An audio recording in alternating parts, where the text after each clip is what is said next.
to Whack-A-Mole Industries. What time is it? It's time for you to get a watch. I got 2 watches here, and I need them to work. And I want to make a new watch band.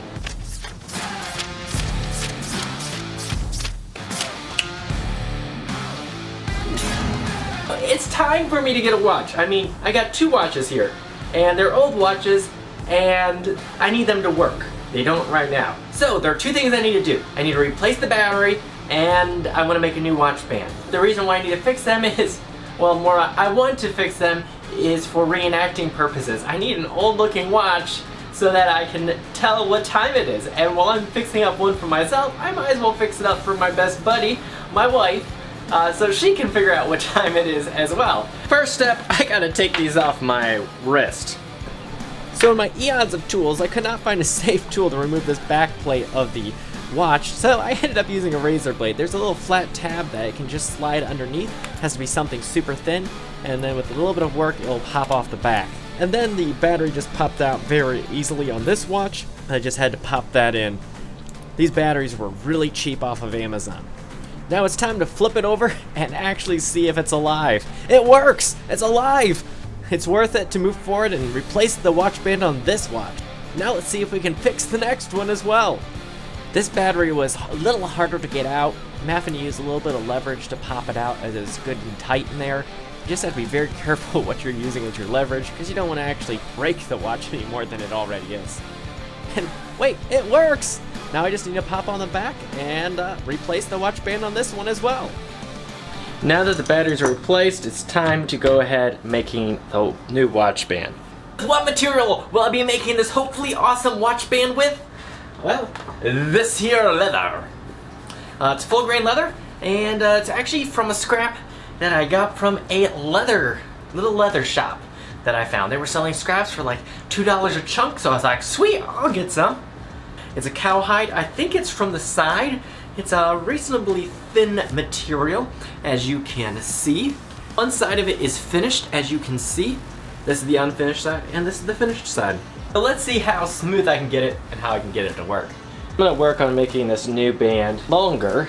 It's easier to go longer than go back and add more material. So here I'm measuring to make sure I have everything laid out properly before I make the first cut. So using a straight edge and holding it down made things a whole lot easier, but definitely using a sharp razor blade is a must. Now that this piece is cut free, it's time to find the center line, and I'll also be using the old watch band as seen here to imprint the marks where I will punch the holes for the watch band. Now I'm going to use this vintage hole puncher. It's actually, let's see if I can get it, Parker Kalon metal punch, and well, it's got a whole range of punches and dies. The dies thread at the bottom here, and the punches thread up here. I'm gonna use a sheet metal punch to punch out leather. Nothing can go wrong here, I'm sure. There's the first hole right there.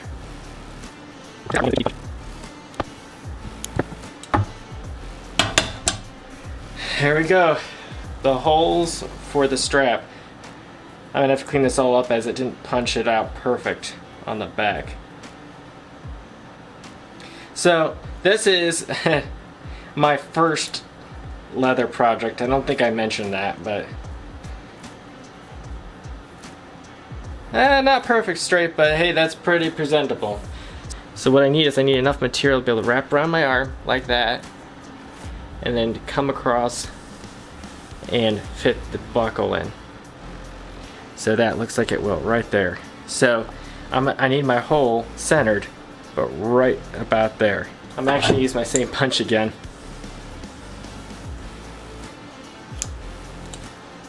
Now I have that. So I'm also gonna need loops for my wristband. I'm gonna actually do a little wider than I usually picture, just so it's easier for me to work with. So I guess it's just gonna be a stylistic choice for practicality's sake. Instead of doing narrow loops like this, I'm gonna do a bigger loop because that's gonna be easier for me with my level of leatherworking with very limited experience. So I'm gonna give myself a little extra material there. Hopefully I gave myself plenty. And I did. So as you notice, this leather is kind of unfinished, because it is. And most other leather you see used for applications like this doesn't have the rough side. So either I could leave it completely like this, or I could try to make it smoother. Now, people have fancy leather working tools. I don't, so I'm using very minimalistic tools. So in this case, I'm gonna try burnishing it with water and paraffin wax. Here's a burnishing tool I started to make and then I broke it. But I started turning this on my metal lathe. I have one successfully made. I'll grab that for you right now. Here's a very simple burnishing tool I made. The groove here is for finishing the edge of the leather, and this is smoothed out. I used wax. Quick note, you can just use a really large dowel rod and buy that at a store and skip the whole step of making your own. So you can do this, use this by hand and try to clean everything all up and rub it and just set down the fibers of the leather by hand. That's a lot of work. Or you could put it in something that could spin it, and that's what I'm gonna do. I'm gonna put this in my lathe. So this is how I'm gonna actually use it in my lathe. Notice it's off. Tying this in the chuck at quite a distance away from the head, so I have space to work with my hands. I am going to be very careful. I know there's issues using your hands close to the chuck. But before that, I'm going to sand the back of the leather and try to smooth it out some before burnishing. So now that I have my safety glasses on, I got my wax. I also have some water. Actually, I'm storing it in an old cap. I don't need that much water, I just wanted something I could dip the leather in. I'm ready to get going. Quick note again, using a lathe, you have to be very careful. There's a lot of injuries that can come from using a lathe improperly, and this is not necessarily how a lathe is meant to be used. I am being very careful and watching very closely where my hands are and what my hands are doing. Okay, there's some fuzz on the side here.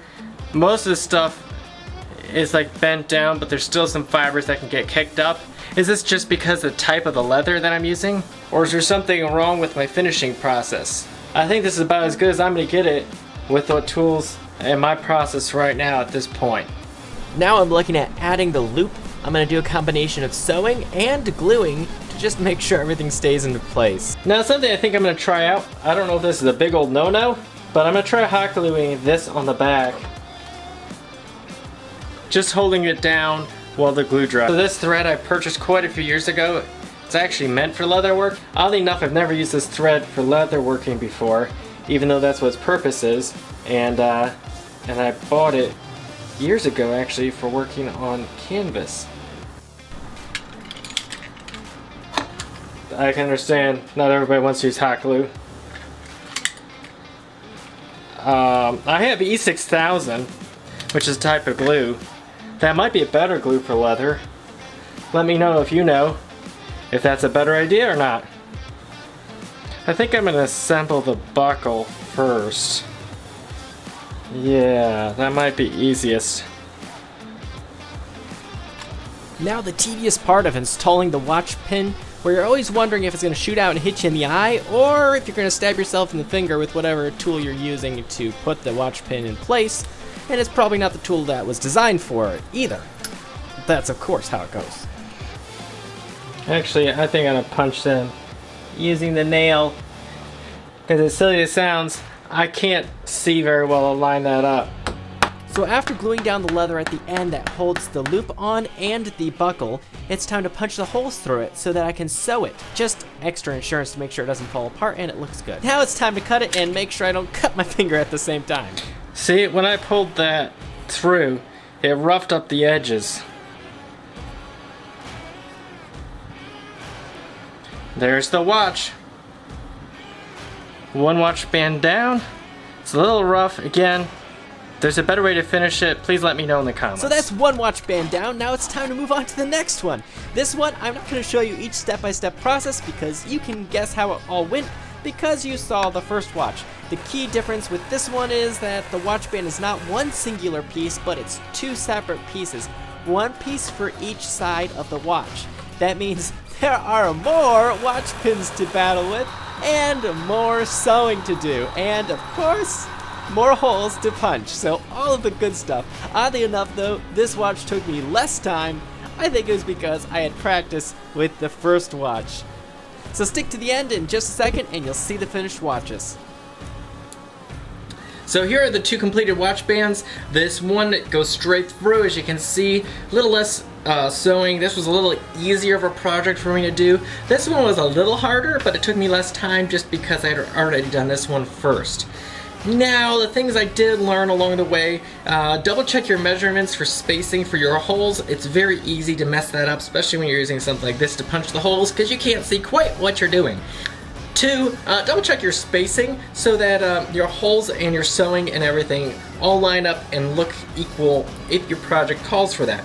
I wish I would have figured that out and put my holes right there versus right there. 3, double check your width of your material. I planned an extra material for while I was trying to burnish the edges because I thought it was going to shrink down in width, but didn't shrink down as far as I was expecting, so it's a little tight going through this clasp. 4th, burnishing is not quite as easy as I thought to finish the back side of this leather.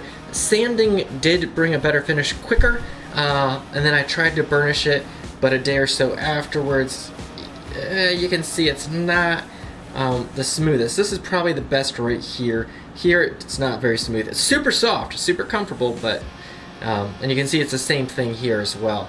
The part that goes through the clasp gets unraveled, unburnished. I don't know what's causing that. It might be just because of my leather. But anyways, I have the watches working, which was number 1 goal. Number 2 goal, new watch bands, and my first attempt at leather working. So I'm happy with how it turned out. Very functional. We did wear this actually for a short living history event, both these watches, and they worked well. I had a lot of fun with this project. It is now time for you to leave a comment down below to say hi, or if you have a helpful tip as an experienced leather worker, to maybe give me a helpful tip on how I can maybe get other results or better results, or how I can speed up the process, maybe using the tools I already have, or simple things that I can do to make the leatherworking process a little better in the future. Because I'm hoping to do a little bit more, actually a whole lot more, because leatherworking has always fascinated me along with 10 billion other different types of DIY projects. And that brings us into the second subject. Make sure to subscribe so you can watch for future content of a wide range of DIY, building, who knows, a different content that will be coming out on this channel. Thank you for watching, hit the thumbs up button, and I look forward to seeing you in future videos. Bye!